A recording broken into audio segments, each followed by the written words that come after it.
खान साहब से मैंने पूछा है कि क्या पोजीशन है जब से आप अरेस्ट हुए हैं, तो किस हालत में आपको रखा गया है।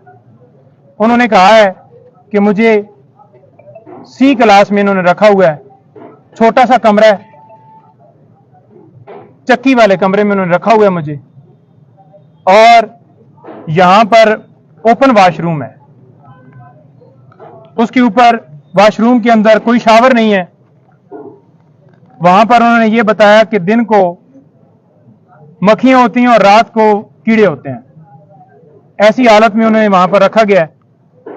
खाने के हवाले से उन्होंने कहा है कि मुझे कोई इशू नहीं है, दे मुझे दाल रहे हैं, साग रहे हैं, वही है खाना, लेकिन इस हवाले से मुझे कोई इशू नहीं है, जो भी खाना मर्जी है वो दें। और साथ उन्होंने ये भी कहा है कि अगर मुझे डी क्लास में रखते हैं, वो इससे भी अगली क्लास में रखते हैं, तो मैं बिल्कुल तैयार हूं। मुझे